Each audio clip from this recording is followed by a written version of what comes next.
कहानी सुस्ती का अंजाम और मेहनत का फल। हमजा एक ज़हीन लेकिन थोड़ा सुस्त लड़का, अली एक मेहनती और वक्त का पाबंद लड़का। उस्ताद साहब, जमात के मुअल्लिम। क्लास में तमाम बच्चे बैठे हैं। उस्ताद साहब दाखिल होते हैं।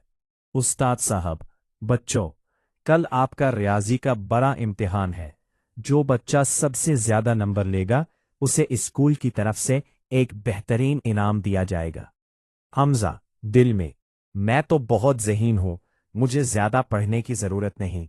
मैं कल सुबह जल्दी उठकर एक नज़र देख लूंगा और इनाम जीत लूंगा। अली, दिल में, मुझे आज ही से तैयारी करनी चाहिए ताकि कोई कमी ना रह जाए। अली अपने कमरे में मेज पर किताबें फैलाए पढ़ रहा है। दूसरी तरफ हमजा अपने मोबाइल पर गेम खेल रहा है। हमजा की वालिदा, हमजा बेटा, कल इम्तिहान है, पढ़ाई कर लो। हमजा, अम्मी, बस 5 मिनट और, मुझे सब आता है।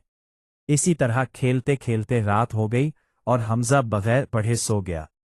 हमजा की आंख देर से खुली, वो हड़बड़ाकर उठा, नाश्ता भी सही से नहीं कर पाया और भागता हुआ स्कूल पहुंचा। क्लास में पर्चा शुरू हो चुका था। हमजा परेशानी में, ओह, ये सवाल तो मुझे याद ही नहीं आ रहा। काश मैंने कल वक्त जाया ना किया होता।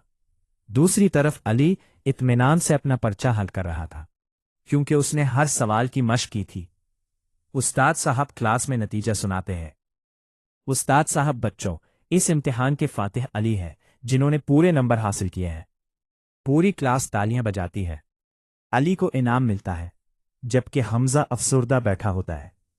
उस्ताद साहब हमजा के पास आकर, हमजा बेटा, सिर्फ जहानत काफी नहीं होती, कामयाबी के लिए मेहनत और वक्त की कदर करना जरूरी है। हमजा, सर, मुझे अपनी गलती का एहसास हो गया है। अब से मैं आज का काम कल पर नहीं छोड़ूंगा। नतीजा मॉरल, आज का काम कल पर मत छोड़ो और कामयाबी का वाहिद रास्ता मेहनत है।